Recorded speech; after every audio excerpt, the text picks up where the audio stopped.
Привет, друзья! Первое время после покупки эхолота могут быть сложности с тем, чтобы понять, что вообще он показывает.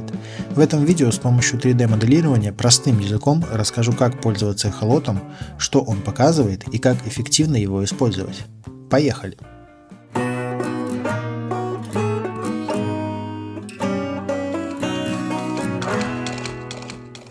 Представьте лодку, которая находится на поверхности воды.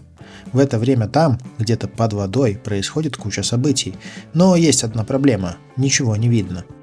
Мы воспринимаем мир трехмерно, и большую роль выполняет свет и тени. Стоит нам немного добавить света, и тут же появляются детали. Отображается рельеф, рыба и все, что находится под водой. Недаром в рыболовной среде прилип термин «светит». Мы говорим, эхолот хорошо светит, когда рыбу видно, плохо светит, когда нет. В реальной же жизни никакого света нету, а принцип работы эхолота основан на звуковых волнах и их отражении от поверхности. Давайте рассмотрим пример. Для бокового сканирования используются два очень тонких луча, направленных под прямым углом к пути судну. Одним слева, другой справа от лодки, и когда лодка движется, эти лучи светят в стороны, подсвечивая детали на дне. Одновременно с этим эхолот как бы делает снимок подсвеченной области, а затем множество этих снимков собирает в полное изображение. И первая важная вещь, так же как и фотографии показывают прошлое, так и снимки показывают то, что уже в истории. То есть все, что вы видите на экране, уже произошло и находится за вашей лодкой. Следующая задача понять, как трехмерное изображение превращается в плоскую картинку на экране эхолота. И в этом нет ничего сложного, стоит лишь взглянуть сверху. Похоже, не правда ли? Светотени дают нам представление об объектах и их форме, их местоположении в пространстве и природе происхождения.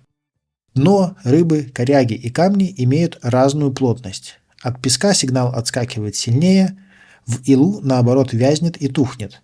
Так мы получаем еще и разные оттенки. Яркие цвета означают твердую структуру, темные, наоборот, мягкую. Все это дает нам информацию, анализируя которую можно делать выводы о происходящем под водой. Перед вами примеры, которые напоминают те места, на которых я рыбачил в этом сезоне. И первый из них – вот эти три рыбы, которые отдыхают в ямках. На экране реального эхолота это выглядело вот так. Вода тогда была немного мутная, но все равно можно разобрать силуэты рыб, которые как бы лежат в круглых ямках или вокруг них. Скорее всего, это были судаки на их гнездах. Следующий пример – это старое русло. На самом деле этот пример можно рассматривать как любую бровку с большим перепадом глубины. И интерес тут в том, что тень зависит от расстояния, на котором вы будете сканировать брову или русло.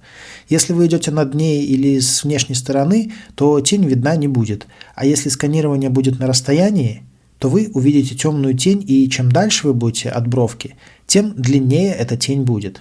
Именно по этой причине подобные узкие русла приходится проходить с двух сторон. В этом примере вы можете увидеть затопленную лодку. Как видите, сходство картинки налицо. Важной частью поиска перспективных мест является исследование рельефа. Рыба часто держится бугров, таких как в этом примере. Важно понимать, что чем выше бугор, тем больше от него тень. Небольшие перепады рельефа, как здесь, например, так и вовсе могут не отбрасывать тень и быть видимыми только из-за разности в плотности грунта. Как правило, холмы всегда состоят из плотного грунта и светятся яркими цветами.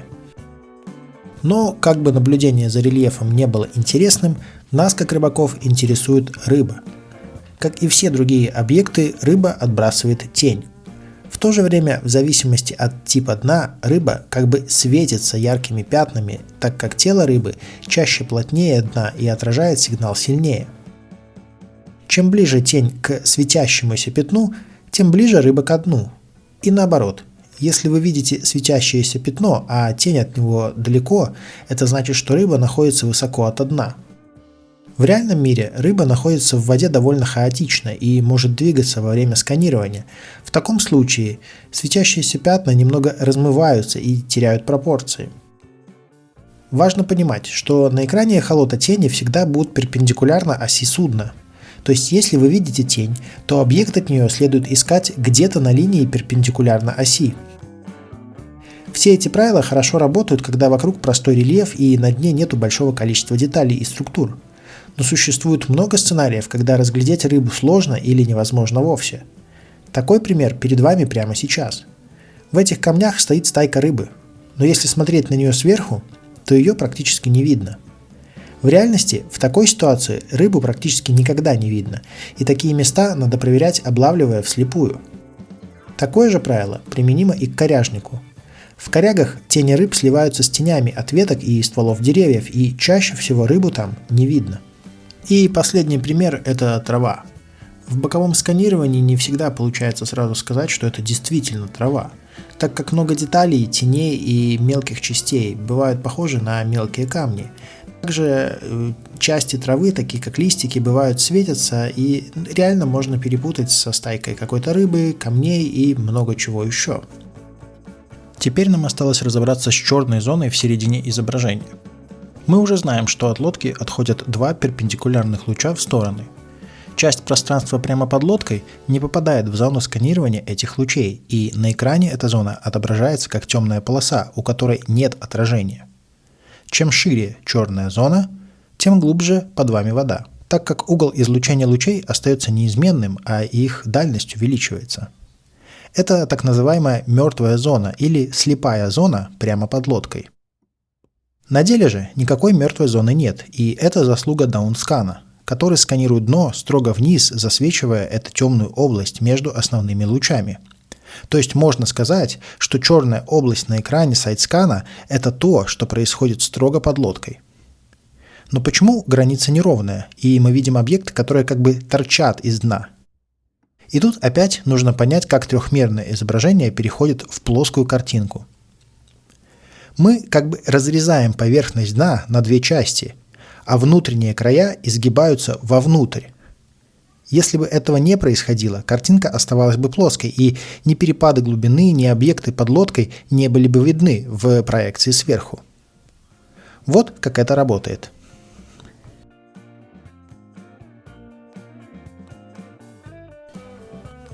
На этом скрине можно видеть, что я прохожу сквозь россыпь камней, и край дна как бы рваный. Все это камни, которые попали под лодку и попали в разрез. Затем были повернуты под 90 градусов и теперь видны в проекции сверху. Тут в разрез попал какой-то холм с камнем. А на этом скрине лодка прошла как раз над забытыми тросами, также разрезав их на две половинки. Включив воображение, можно сопоставить эти две половинки и понять, как на самом деле на дне расположены эти троса. Но на самом деле гораздо проще просто посмотреть на картинку даунскана. Именно она помогает понять, как в пространстве около дна под лодкой расположены объекты на дне. Эти базовые принципы помогут вам на начальном этапе лучше понимать то, что вы видите на экране эхолота. Развивая абстрактное мышление, с опытом будет все проще и проще рисовать в голове рельеф, смотря на плоскую картинку эхолота. Надеюсь, это видео было вам полезным. В следующий раз рассмотрим зимний эхолот и сонары живого сканирования Panoptix, так что не уходите далеко.